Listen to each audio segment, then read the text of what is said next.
তুই সত্যি করে কত তোর শ্বশুর শাশুড়ি তোরা অনেক অত্যাচার করছে না?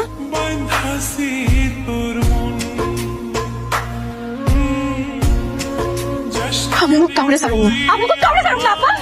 খুশি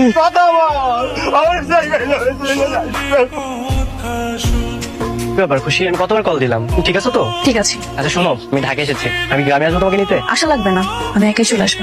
আব্বা, খুশি যে মারা গেছে এই খবর শ্বশুর বাড়ি কাউরে জানাইবো না। অসুস্থ হাঁপানি এরকম বউ নিতে কি করে সংসার করে খাবি? তুমি একাই চলে এলে? হ্যাঁ, একাই চলে আসলাম। তোমাদের সবার কথা খুব মনে পড়ছিল, তাই তো একাই চলে আসছি। ঠিক করেছিল শাশুড়ি আম্মা? খুব ভালো করেছে বৌমা। আমি একটা মানত করেছি, আর যতদিন এই মানত থাকবে তুমি আমার কাছ থেকে একটু দূরে দূরে থাকবে। কিসের মানুষ? এই যে আমাদের সংসার, আমাদের ভালো মন্দ সবকিছুর জন্য একটা মানত করেছে। আচ্ছা ঠিক আছে। কি এমন ঘোড়া দিবি ওষুধ দিছিলি? হ্যাঁ, যে তুই থাকতে থাকতে বাড়ি থেকে সুস্থ করে সুস্থ হয়ে বাচ্চা চলে আসলো। আরে আমি ওষুধ তো দিছিলাম, মরে তো যাওয়ার কথা ছিল, কিন্তু মরবে কিভাবে?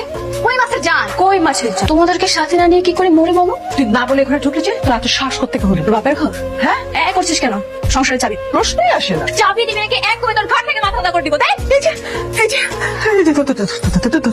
এবার রান্না করে যা, একসাথে 3-4 পদা তরকারি রান্না করবি। কি হচ্ছে? রান্না না করে কি খুজুর খুজুর খুজুর খুজুর হচ্ছে এখানে? কি ব্যাপার? পোড়া গন্ধ বের হচ্ছে কেন?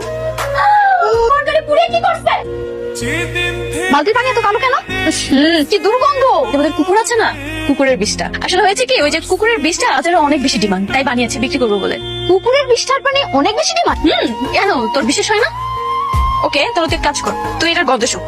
আহা না, কেন শুকে দেখ না, অন্যরকম শুক। আমি থানায় যাবো, আমি ওখানে মামলা করব, আমি ওখানে ছাড়ুম না। কোনো লাভ হইব না আব্বা, ওরা বড় লোক মানুষ, মান সম্মানের ভয় আইন কিনা দিব। ওপরে আমি তিলে তিলে মারবো। আমার বোনের যেই কষ্ট দিয়ে মারছে, এটা 3 ডাবল কষ্ট দিয়ে আমিও করে মারবো। আমি জানি তুমি খুশি না, তুমি হাসি। আমি তোমাদের গ্রামে গিয়েছি, তোমার বাবা সবকিছু আমাকে খুলে বলেছে। আমি আসার সময় আমি থানায় ওদের নামে কেস করে এসেছি। কেস করে কি হবে? কাল তো ঠিকই ছাড়া পেয়ে যাবে। তার থেকে ভালো তোদেরকে আমি আগুনে পুড়িয়ে মারবো। আগুনে পোড়াতে গেলে তুমি নিজে আগুনে গুল করবে। মার জুড়ে ওদেরকে আইন দেখবে, আইনের সর্বোচ্চ শাস্তি দেওয়া।